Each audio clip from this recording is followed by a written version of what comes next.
So the woman with this question, and she was married to a religious community. I don't want to say the name, um, privately, and they recorded their marriage publicly, but not as a marriage license. It was something they had done privately and then put it into the public.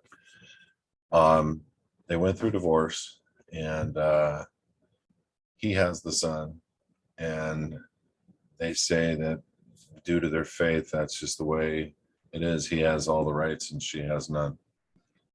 So um, she's asking a question. Let's say I go through the legal courts and I get custody or equal parenting rights with my son, and then I pursue coming out of the system.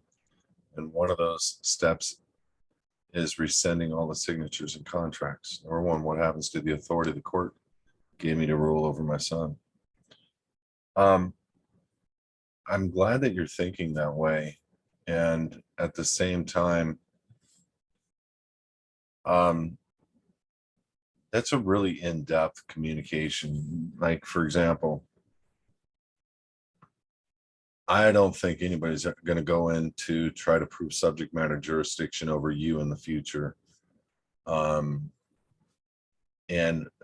number one, number two, the terms and all terminologies that you would be utilizing, you would be putting the child under a temporary jurisdiction or legal capacity jurisdiction of the state court.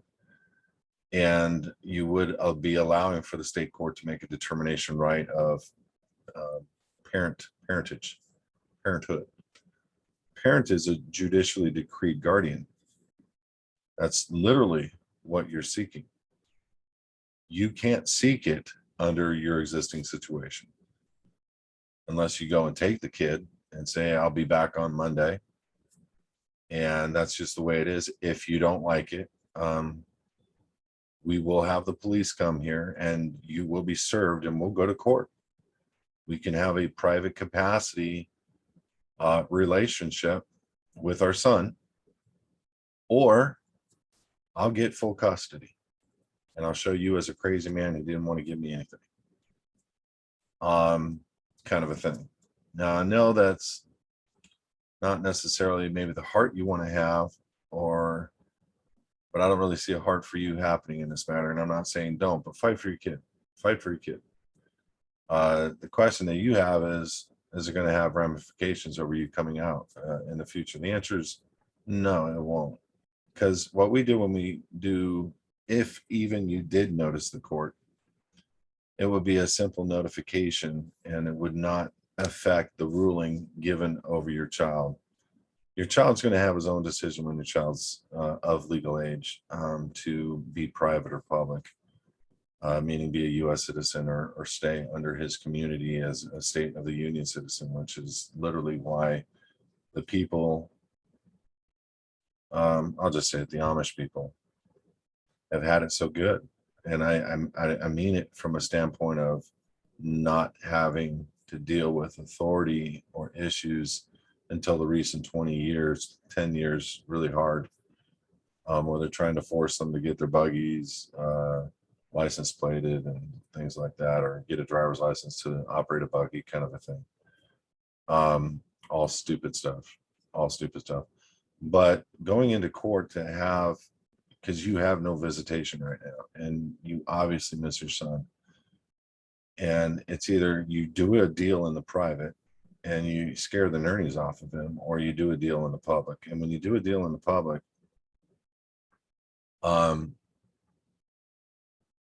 he's either going to consent to it, like to a 50-50 joint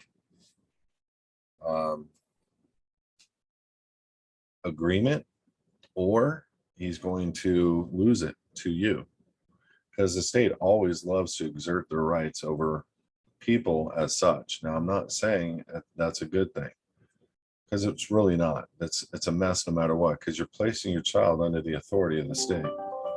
And that's literally what a judicially decreed, a parent is. It's a judicially decreed guardian, not mom.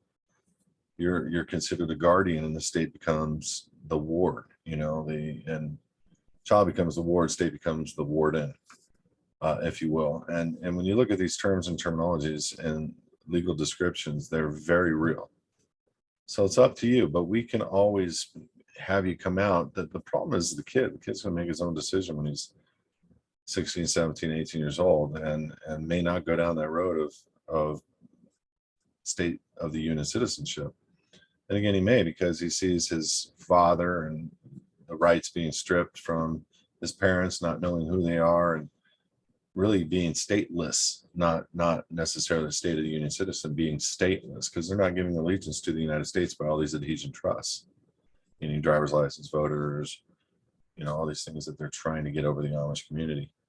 No matter what, this is an ugly situation. The best thing you could do is keep it private. Scare them enough. Just say, look, I just want to see my kid 50% of the time, or the majority of the time. I know you feel the way that you do, but we can bring this into a legal remedy, and I will win. And I don't want to do that. I want to keep our child in the private and us to have equal opportunity to see the kids. And if he truly is who he should be, he'll be amenable. But try to keep it private as much as possible.